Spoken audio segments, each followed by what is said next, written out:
Imagine that you have access to an ultra-secret file that contains the exact plans for how human civilization will be extinct.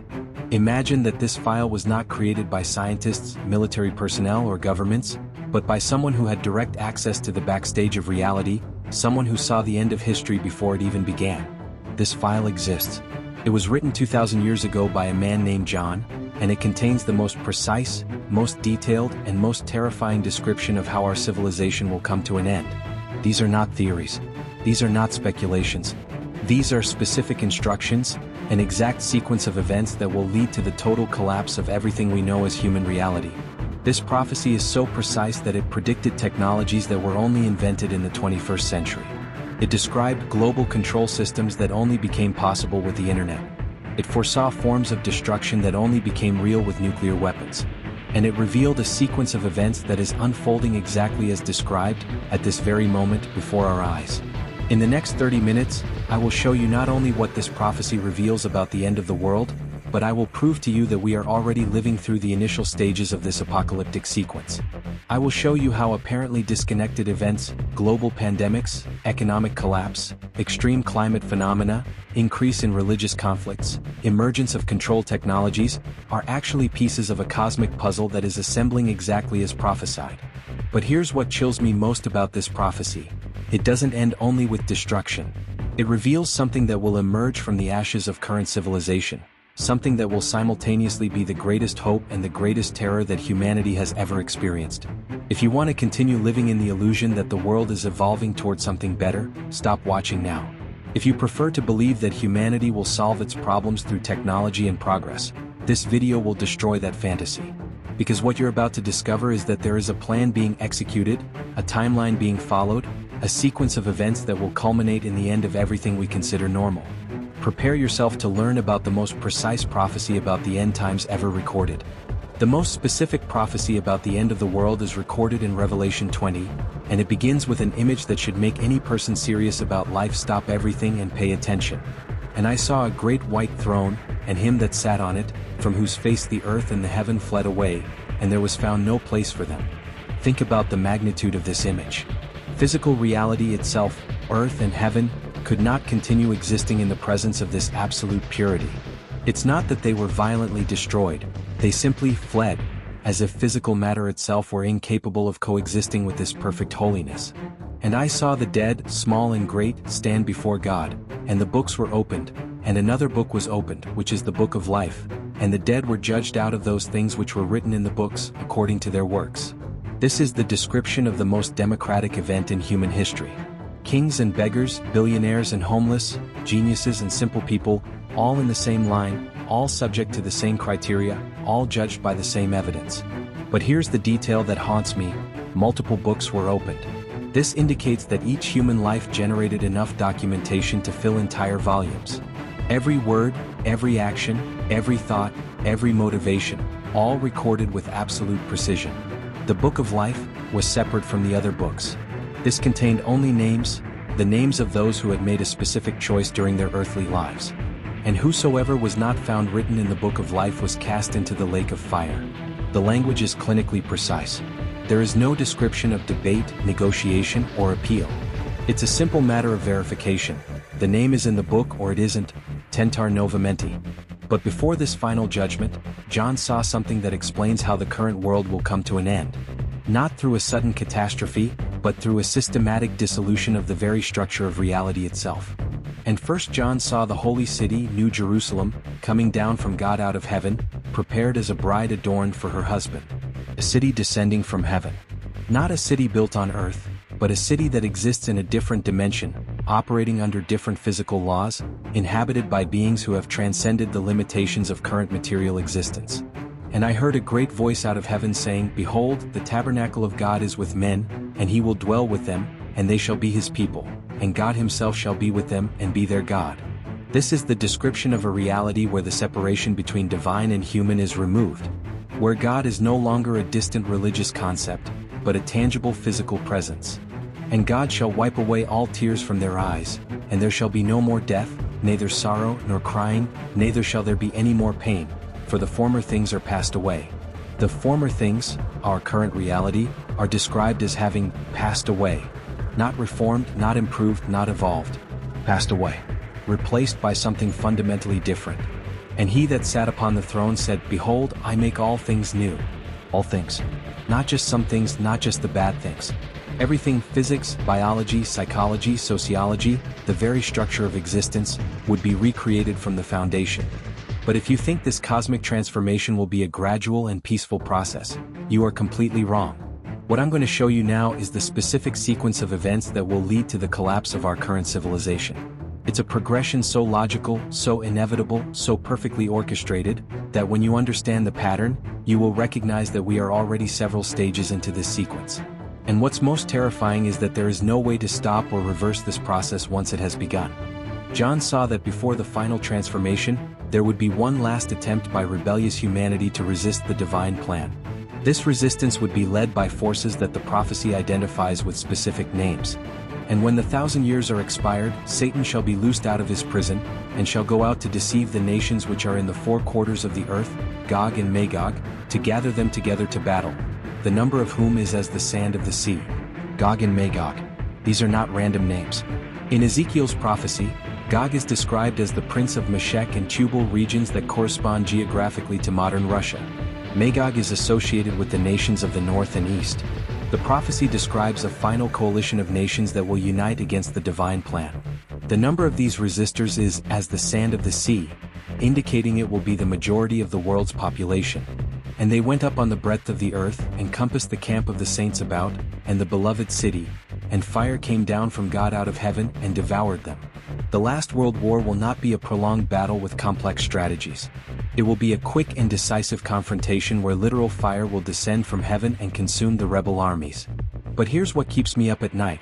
This prophecy indicates that even after 1,000 years of perfect government on earth, even after seeing society functioning with absolute justice, even after experiencing genuine peace and prosperity, the majority of humanity will still choose to rebel when given the opportunity.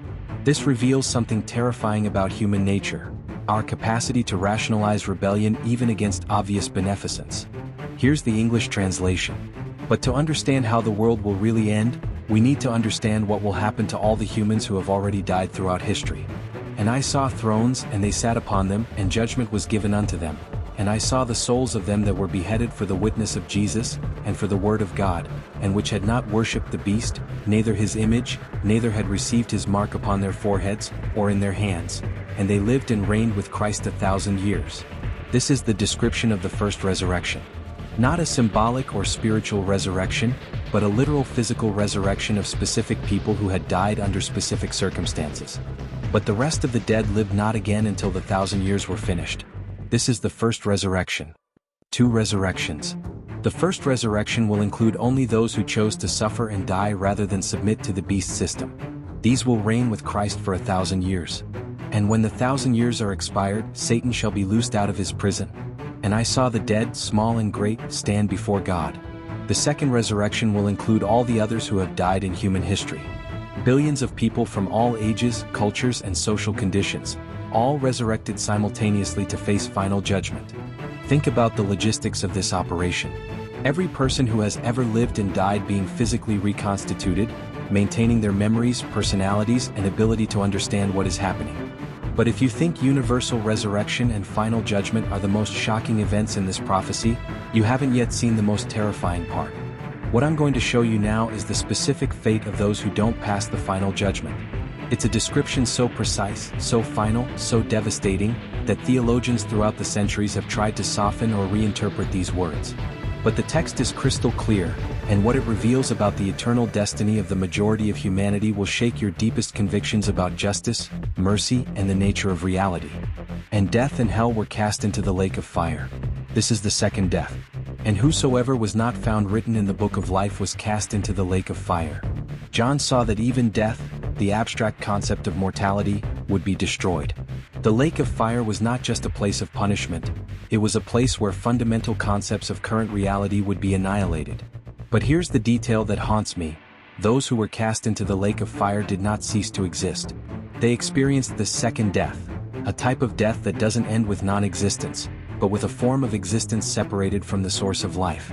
And whosoever was not found written in the book of life was cast into the lake of fire. The language is passive. It's not God actively punishing people.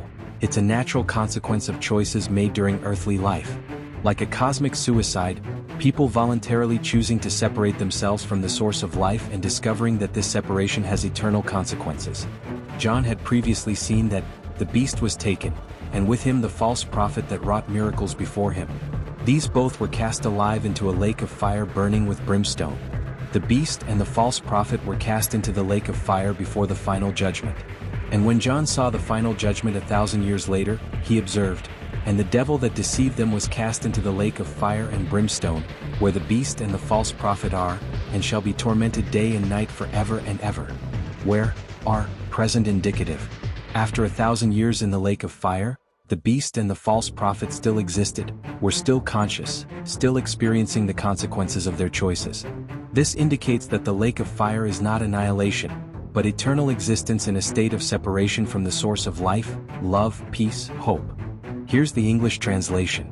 But the prophecy doesn't end with judgment. It ends with something that transcends any utopia that philosophers or writers have ever imagined.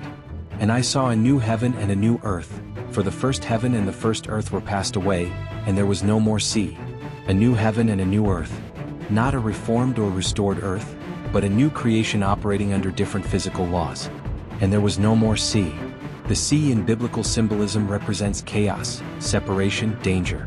In the new creation, there will be no more elements of instability or threat.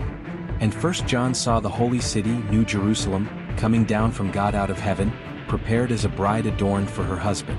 The capital of this new creation would not be built by humans on earth. It already existed in another dimension and would descend completely formed. John was then taken to see the details of this city, and he carried me away in the spirit to a great and high mountain, and shewed me that great city, the holy Jerusalem, descending out of heaven from God. The description that follows is of architecture that transcends anything we know. Walls of jasper, streets of transparent gold, gates made of individual gigantic pearls, foundations encrusted with all known precious stones. And the city leath 4 square, and the length is as large as the breadth. And he measured the city with the reed, 12,000 furlongs. The length and the breadth and the height of it are equal. A cubic city of approximately 2,400 kilometers in each dimension. A megastructure that would extend from Brazil to Argentina in all directions, including height. And I saw no temple therein, for the Lord God Almighty and the Lamb are the temple of it.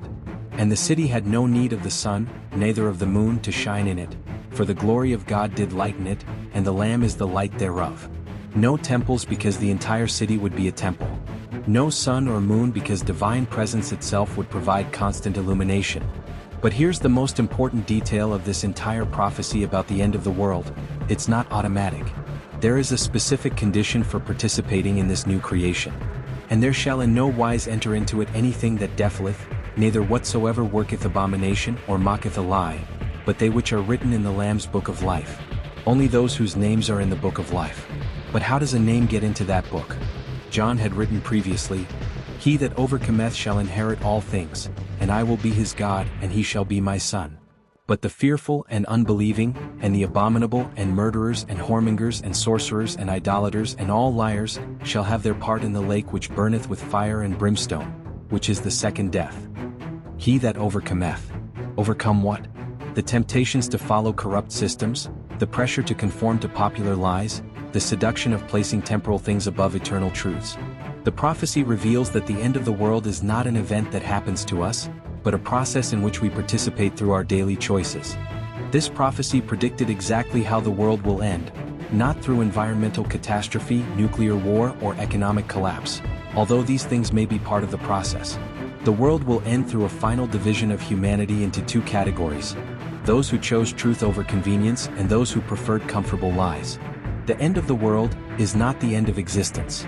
It's the end of a form of existence where good and evil coexist, where justice and injustice compete, where truth and lies are treated as equivalents.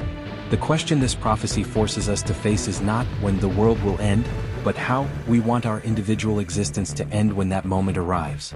Because according to this prophecy, we will all be there. Some as participants in the new creation, others as eternal examples of the consequences of wrong choices. The sequence of events has already begun. The signs that John described are manifesting. The only question that remains is, when this process comes to an end, will your name be in the right book? If this video made you question your eternal priorities, share it with others who need to be prepared. And subscribe, because while there is still time, there is still hope. The end is coming. But for some, it will be the beginning of something glorious beyond imagination.